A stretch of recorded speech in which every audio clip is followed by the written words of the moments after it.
Today from the global lane, Russia crosses a line with anti-Semitic rhetoric. Israel responds with military aid to Ukraine. To help Ukraine rebuff Russian invasion, and also at the same time showing Moscow that there's consequences for their rhetoric. Coming soon to the U.S. southern border, 18,000 migrants per day? And we're talking 6 or 7 million encounters at the border. It'll just simply overwhelm the border guards.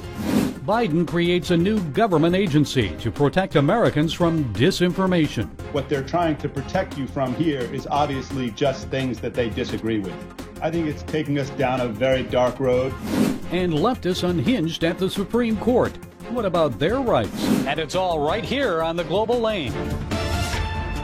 Jewish Nazis in Ukraine making a rocky relationship worse. Israel is outraged by offensive remarks from Russia's chief diplomat, calling Jews anti-Semitic and claiming Adolf Hitler had Jewish heritage. Just days after the world remembered 6 million Jews murdered in the Holocaust by Adolf Hitler, Russia's foreign minister Sergei Lavrov said Nazi leader Adolf Hitler was part Jewish. If I remember correctly, I may be wrong, but Hitler also had Jewish origins, so it doesn't mean absolutely anything. For some time, we've heard from the wise Jewish people that the biggest anti-Semites were Jewish. Joining us with more is Middle East Forum Director Greg Roman. Greg, it seems Russian officials aren't too concerned about winning friends and influencing people at a time when they need all the support they can get. What do you make of this in Lavrov's remarks? I think that Lavrov's increasingly extremist rhetoric and his inability to defend the Russian position has now landed on the oldest, most despicable form of pernicious hatred, anti-Semitism. And the fact that he's using tropes, slurs, which belong more in the book of the Protocols of the Elders of Zion or in Hitler's Mein Kampf is derivative of the fact that he and his country had a losing position. Now that he's targeting Jews and Israelis, it really must mean that he's on the downward slide to defeat. Well, it sure does. I mean, I can't understand why he would do that. Isn't it a time when he needs more worldwide support rather than less? Israel was walking a fine line between acting as a neutral arbiter between Ukraine and Russia. On one hand, setting up a field hospital outside of Lviv in western Ukraine, but also on the other hand, trying not to make any or what could be considered inflammatory or biased remarks against Russia. And yes, you mentioned Israel has done a lot to help Ukrainian refugees. Many have been resettled into the Jewish state. And so with Russian or post-Soviet era Jews now making up about 15% of the Israeli population, it seems that Israel has been cautious, as you mentioned, about its approach in the war in Ukraine. Now, after this statement from Lavrov, do you think Israel may be more supportive of Ukraine now, maybe militarily? Your thoughts on that? Israel's Ministry of Defense, about 2 hours after Lavrov made his statements, indicated that they would increase the amount of defensive weaponry that they would be supplying to the Ukrainian government. This is a cause and effect situation where Lavrov crossed the line, and now the Israelis are responding in kind by giving their military prowess on the defensive side of the way in which they operate to help Ukraine rebuff Russian invasion, and also at the same time showing Moscow that there's consequences for their rhetoric. Well, let's shift now to Middle East terrorism, because I know you're an expert on the Middle East. Their possible infiltration into the USA, a recent Fox News FOIA request with the U.S. Department of Homeland Security, and a separate one from Texas Congressman Chip Roy, found at least 23 migrants, maybe as many as 42, matching the FBI terrorist database when they were caught crossing into the U.S. during the first 11 months of Joe Biden's presidency. So how significant, Greg, is that? Your thoughts? It's incredibly significant. There was even another report that came out this week from Project Veritas. A whistleblower inside of DHS said that the immigration and customs enforcement officers who patrol the border, but who were also responsible for resettling Afghan refugees in this country, found an additional 5 named terrorists who either participated in violent attacks against U.S. forces in Afghanistan or who were responsible for explosives being used against allied forces in Kabul.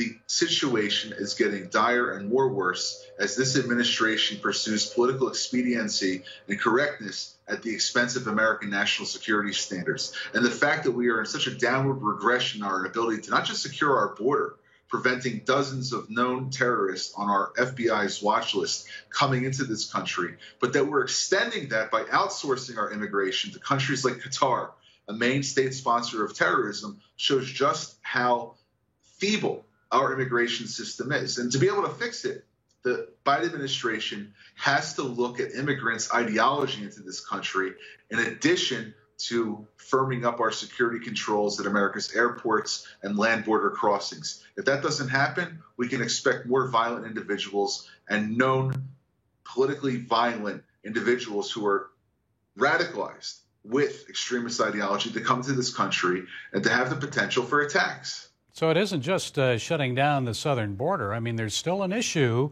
at airports and elsewhere, right? 100%. The screening processes which are currently being used by our customs officials and by our border entry officials is not dependent on the extremist ideology which permeates the majority of the most violent so-called refugees, I would call them, repeat offenders who were caught in their own country. Now they're trying to flee because they have their own violent tendencies that their host countries were not allowing them to stay present for. And until they start asking the very firm questions on whether their personal values match with American values, they should be continued to be not let into this country. But that's not the current situation. They are freely being allowed to enter the United States. Okay, Greg Roman, director of the Middle East Forum. As always, Greg, we appreciate your insights. Thank you. Thank you. 18,000 migrants per day. That's one estimate of the number of people that will be flooding over the U.S. southern border if Title 42 ends later this month. Title 42 allows migrants to be expelled under COVID-19 pandemic emergency orders. A legal battle commenced as the Department of Homeland Security started winding down that program. Our next guest believes neither Democrats nor Republicans are really serious about protecting the U.S. southern border. Jim Belcher is a political analyst, researcher, and professor. He's also a pastor and author of the book Cold Civil War: Overcoming Polarization, Discovering Unity, and Healing the Nation. Jim, it's good to have you with us. So please explain why you feel we're unlikely to see a solution to this border crisis anytime soon. Yeah, I mean, you laid out the facts. I mean, they're thinking it could be as many as 18,000 encounters at the border if Title 42 is done away with. I mean, you just run the numbers. That's in one day. Multiply it by 30, multiply it by 12, and we're talking 6 or 7 million encounters at the border. It'll just simply overwhelm the border guards. And probably 90% of the border guards will be pulled off the border because they'll be processing the apprehensions, and most of those will then be released as they normally are, and they'll just disappear into the country. So, you know, it's interesting, right? I mean, except for the people who live down by the border and are experiencing this increase in crime and they're just being overwhelmed and overrun, you don't hear a whole lot about it in the news media, and you don't hear a whole ton about it even in conservative circles or amongst Republicans. And some of it is just because historically Republicans have been the party of big business. And so big business loves all the free and cheap labor. It forces down wages, and they could pass on a lot of the care to the government that takes care of all the extra things that employers usually need to fund. So it's a massive wealth transfer. And then we know Democrats love it because it brings in votes. I mean, I'm a resident of California, and California has been transformed by immigration, both legal and illegal. But really, there's kind of a new movement to destroy the border. There's this, it kind of started with libertarians who are for open borders, but I think the Democratic Party has bought into it, and they really, really want to destroy the border. And so just flooding it with tens of thousands of illegal immigrants every day will effectively do that and effectively open the border. And it is amazing. You just hear very little pushback from Republicans. And I think that's because they're mostly in agreement. They're not going to go against their corporate sponsors and the people that keep them and fund their campaigns and kind of keep them in the game. And so they remain silent. Some of them believe in what's going on. And it's just bad. I mean, 60% of the American public now believes immigration is a really big issue and is very worried about what it's going to do to our country. But Jim, didn't the border wall and remain in Mexico policy of Donald Trump did make a difference here, did he not? Was he going against the grain? Oh, absolutely. Yeah. I mean, yeah. Two things. One, yes, there probably was not a more effective border enforcement president than Trump. There's no doubt that they were way, way down. Encounters were way, way down. And he did a good job, and he empowered the border agents to do their job. So, yes, he did that. And while he did that, we saw wages raise to their highest levels for blacks and minorities and for working class. And so that's because the border was controlled and our country wasn't being flooded with cheap labor. So, yes, he did a terrific job. But as soon as Biden came in, he reversed all those policies and is effectively just saying, come on in. Right. They interview the migrants, the immigrants coming to the border, and they all say, well, Biden invited us. It's the invitation. He's invited us to come. And you really believe Americans are polarized over this and many other issues. So how do we come together, Jim? It sure doesn't look like there's an easy solution here. Well, no, it isn't easy, and it's probably a generational thing. I mean, there's what I talk about in my chapter on immigration and cold civil war is there's both a no and a yes, and the no is to say we got to stop. We've got to pause what we're doing at the border. Obviously, border enforcement, E-Verify. We've got to get control of immigration because it's going to so completely change the culture of our country that we're not going to be able to get that back. But there's also a positive, and that's putting forth a message for even the immigrants that are here and are not becoming citizens that this is a wonderful country, and it's a message to be assimilated into what I call a new vital center.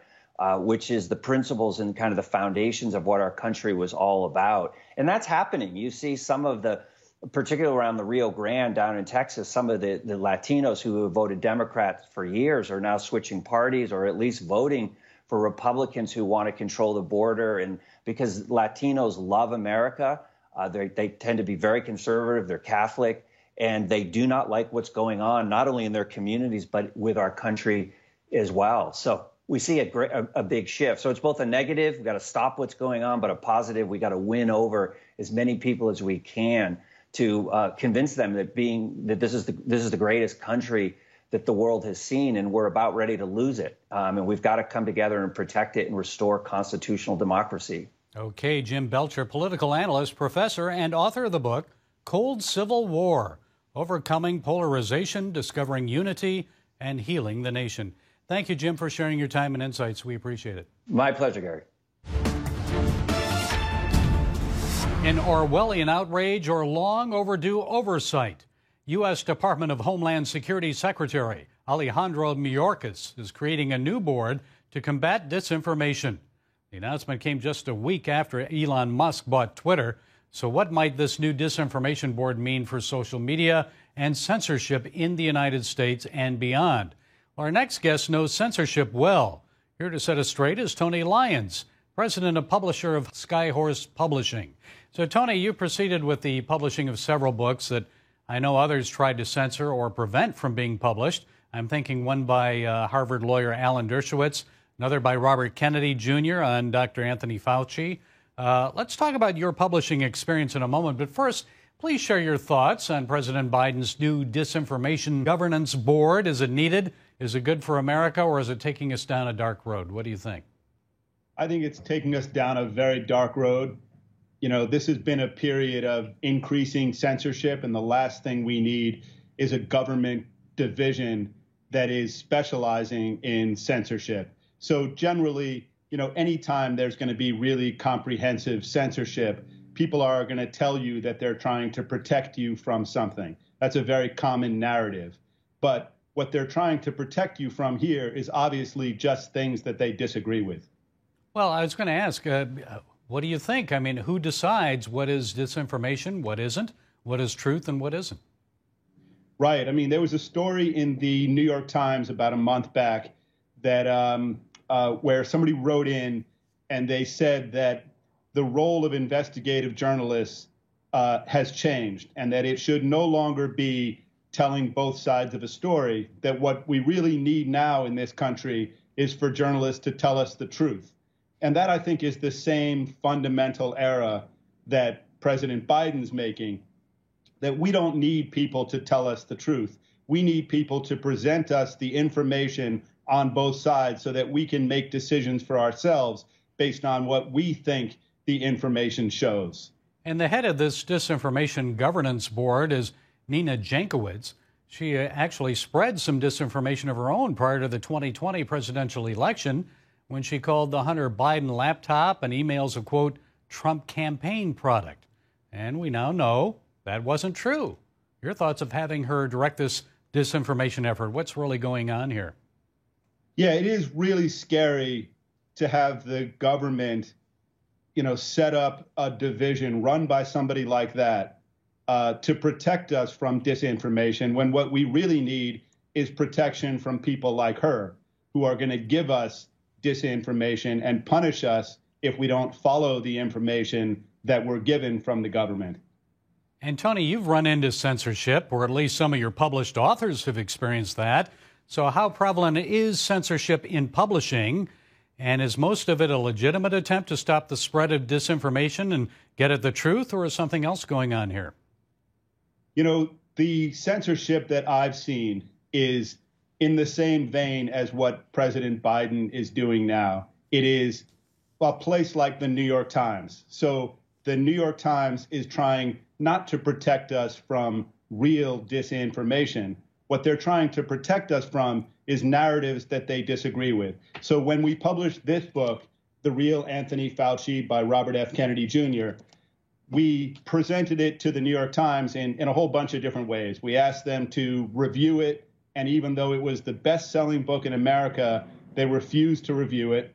Then we asked them to run an advertisement, and they refused to take the advertisement because they disagreed with what the book said and stood for, even though they, clearly hadn't read the book. So, what we have is organizations like the New York Times or like this new bureau set up by the government purporting to protect us from censorship when in fact they're the censors. How can we stop the spread of disinformation and at the same time prevent the squashing of free speech? Yeah, so I think that one of the bright spots in this whole period is the fact that people in their own way are rebelling, that they're unwilling to be told what to do, what to think, and certainly what to read. So The Real Anthony Fauci was the most censored book in recent American history. Wasn't covered in any newspaper. You couldn't advertise for it. It was boycotted by bookstores and by libraries. I mean, you had to really work to find this book, and yet it sold 1 million copies. So I think when you look at things like that, you can see that the American public, isn't willing to accept this. And then even if you look at the Elon Musk story, and I think you're right on target when you comment that this new government bureau is coming right after the Elon Musk story of buying Twitter. And it really smacks of a defensive measure, thinking that they're going to try to counteract the freedom of speech that is going to be possible on Twitter under Elon Musk. But I think there's even more to the story there, and that is that Elon Musk is a very sharp businessman. And I think what he's doing is he's recognizing that the American public is desperate for more free speech, not more curbs on free speech, and that by buying Twitter, he's unlocking value, that people are going to flock back to Twitter. The idea that a president could be kicked off of a means of communication like Twitter is just shocking in a democracy where we need more dialogue and debate, not more, myopic thinking where there's only one truth. Yeah, I don't think they'd do that to JFK, but it's okay to do it to his nephew, I guess. Tony Lyons, president and publisher of Skyhorse Publishing. Thanks for setting us straight today. We appreciate it. Thanks so much. Pro-aborts knew this day was likely coming when a Supreme Court decision would nullify Roe v. Wade. Yet this week's leak of a Supreme Court draft opinion on abortion caused leftists like Senator Elizabeth Warren to go bonkers. The Republicans have been working toward this day for decades. They have been out there plotting, carefully cultivating these Supreme Court justices. Yes, Senator Warren, they have. But Democrats also plot on the other side of the issue. It seems Warren has already forgotten the confirmation hearing for Ketanji Brown Jackson. Roe and Casey are the settled law of the Supreme Court. But no law is settled. It can always be overturned, and making law is the job of the legislative branch of our government, not the judicial. Vice President Harris also expressed outrage over the Supreme Court abortion draft decision. How dare they tell a woman what she can do and cannot do with her own body? Harris spoke out in favor of the president's COVID mask mandate. So I wonder whatever happened to my body, my choice for that. Oh, I see. Abortion's different because it doesn't affect other people. Please tell that to the unborn baby whose heart begins beating at 6 to 8 weeks after conception. President Ronald Reagan said he noticed that everyone who is for abortion has already been born. Reagan was a pro-life president, but no president has done more for the pro-life cause than 45. Here's David Brody asking Donald Trump about the Supreme Court leak. Chuck Schumer says it's all your fault, of course, if Roe v. Wade gets overturned. Obviously, he's talking about those 3 pro-life Supreme Court justices. Yeah. Impact your thoughts? Well, a lot of people are very happy about that. So some people maybe say it's my fault, and some people say, thank you very much. Yes, Mr. President, many Christians and pro-life advocates should thank you. Your commitment to life may soon pay off, and that's huge, a lasting legacy. Folks, the final decision is yet to come, probably by the end of June.